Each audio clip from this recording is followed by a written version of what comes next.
Moonshine is a book. The paintings, drawings, and doodles were born after dark, when shadows win over light, after long days on productions. This movie is a window through which you may tiptoe to see a hint of their private lives. Even the moon was not allowed a peek. You're taking this and you're literally opening it and you're squeezing it on the painting and you're moving the paint around, especially if you're going thick. So it's I love it. It's freeing and it's completely a different way. I mean, how tiny they used to be, in comparison.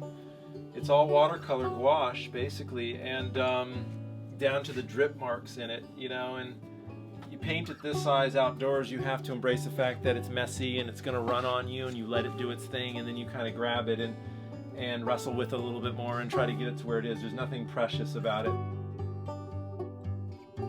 What I like about ink is that it involves a lot of water and you don't control it a lot, so it's a mix between control and letting go, and going back and forth between what you want to do and what the ink reveals, and because most of the time it doesn't work as you expect. It's ink made out of walnut. They're pressed, and it makes this sepia tone that you can use as a watercolor or any kind of other watercolor ink. And the great thing about it is when it's dry, you can put water back on it and it would erase somehow a little bit, so you can rework with it. This thing, the little book here and a couple pens I always carry. I carry to when I go to the DMV to register my car, and I have to wait for half an hour. I'll do a sketch. So I'm never bored, and I can always do something. I can always find some downtime and work. I still do a lot of pencil and ballpoint pen sketches for myself, for work, for all the projects I do, because for me it's the easiest way to compose. And then I take it into the computer and do a lot of stuff in Photoshop with it. But I rarely start an image from scratch in Photoshop. It's a big problem. Many times I've drove home in the car and the paintings fall onto the back seat. My wife's like, well, there's a big mess in the back of the car. What are you going to do? Or I'm painting at the beach and the big wind blows and takes your oil paint and goes smack right into the sand. So you got to wait till it dries, brush it off. It was about 100,000 degrees that day, and I ended up with this little key, and there was mosquitoes, and it's gouache, so my nose was dripping sweat the whole time on the board, and people were coming up to me, they'd never seen the Westerner before, and they were taking pictures around me, and it was pretty awesome. Me surrounded by monks, all.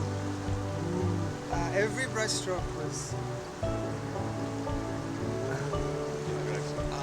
or you paint something wrong and it'll be like, oh. Every brushstroke. It's really the failures that you learn on, and then get better and better, and the failures become less, and it's just it's always great to just keep painting.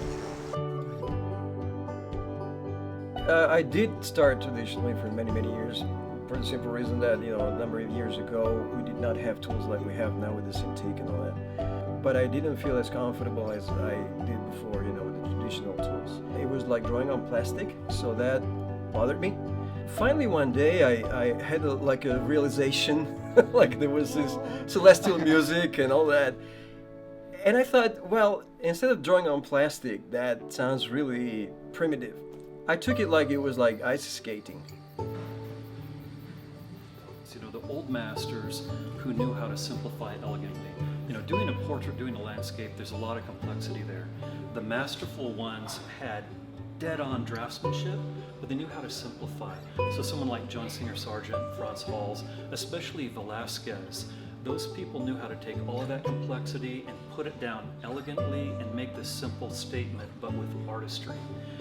They're fantastic, and that's what we talk about with my students here. When you're working from life, there's so much complexity that you have to organize. And so how do you find that simple, clear, beautiful statement with artistry? How do you pull that out of all the complexity? That's kind of my focus as a teacher, is teaching students to see it that way.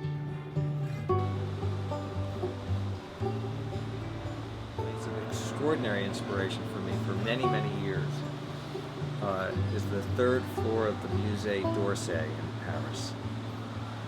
And it is just simply the most beautiful collection. There are those 3 rooms, which is where all the Impressionist art is. I could live there and be happy. I wish I could live there. If I go to Paris, I have to go to the Musée d'Orsay.